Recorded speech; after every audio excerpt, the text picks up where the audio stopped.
us can swear with Quran or Bible that in any way they are not supporting drug abusers in their constituency? I am happy if all of us can swear with the Holy Quran that they are not in any way in support of drug abusers or intoxicating youth in their constituency to take drugs for their political. And Mr. President, After Mr. President, Kamaila Sumaila Kala Sumaila, you speak to give the medical perspective to it, right? But 1 minute, please. Mr. President, my dear, respected and distinguished honorable colleagues, I am Suleiman Abrahaman Kau Sumaila, representing Kano South Senatorial District. Mr. President, I think the intent of this bill, the content, and the general consensus of our distinguished senators are in support of anything that will stop drugs-related abuses in Nigeria. Therefore, but Mr. President, there is one aspect which we need to look into. Whether we created this agency, whether we strengthen the activities of NDLA, we need to do something. We, as politicians, we, as leaders in this country, we, as stakeholders, we need to do a lot. We all believe that religiously, both Islam and Christianity, even in our traditional religion, drugs-related abuse or drug abuse is prohibited. But who are encouraging and who are supporting it? Mr. President, we cannot achieve the result. We cannot achieve the intent of this bill unless and until we all agree that we will put our head together with relevant stakeholders to stop drugs abuse in Nigeria. Let us ask ourselves during our campaign, what are we doing with the so-called youth? How many of us can swear with Quran or Bible that in any way they are not supporting drug abusers in their constituency?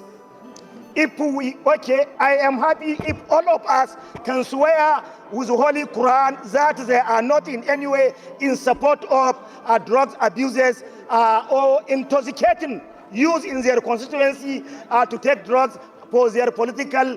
And Mr. President, we need, whether we are allowing this bill to continue to have an agency or we are strengthening LDE, we need to create a situation where before contesting election or before taking appointment at whatever in government level, you must go for drugs test.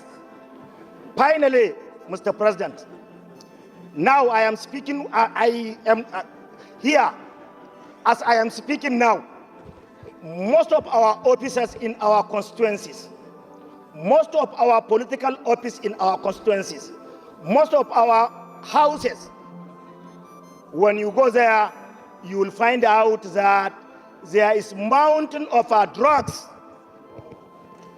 and there are drugs dealers in our offices and in our houses or in our houses. I am immune to talk. I am in the chamber of the Senate, and I can take you to some of the political leaders who are in so many ways contributing or supporting drugs abuses in Nigeria. Therefore, Mr. President, we need to be serious. If we are talking, we need to understand we are all 19 here. Nigerians are watching us. Thank you very much. Is with us. We must fight it between from our own side, not making law or not talking in the chamber of the Senate. We need to be serious. Let us go through the test and see who are not. But excuse me, please, let me draw the attention. Yes. Order, please. Let me go for the drug test. Order, please. Order, please. From me. Order. Let me draw the attention of my distinguished brother, Senator Kao Sumela, to order 56. Debate upon any motion, bill or amendment shall be relevant to such motion, bill or amendment except in the case of a substantive motion for the adjournment of the Senate. We should, when we are speaking, where we are contributing, our contribution to be relevant to the subject matter.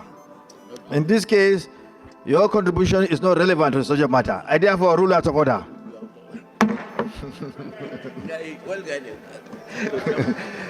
Senator. I want to thank the mover of this motion, my very good friend. But I have serious concerns, not about the intention. There is no disputing the fact that drug abuse has become a serious national challenge. But I think that in anything we do in this Senate, we must ask the question, can we not do it differently and get the same outcome without establishing so many institutions? Earlier in the year, the executive decided to review the much talked about Roshayi report, where we found that there are so many agencies with it, whose mandate appear to be in conflict or overlapping. As we speak, Mr. President, sir, we have the NDLA. The sole mandate of NDLA is not only to address and prosecute drug traffickers. It is to deal with the whole gamut of drug abuse, enlighten those involved in drug abuse. They have training institutes. They have all of the things they are supposed to do.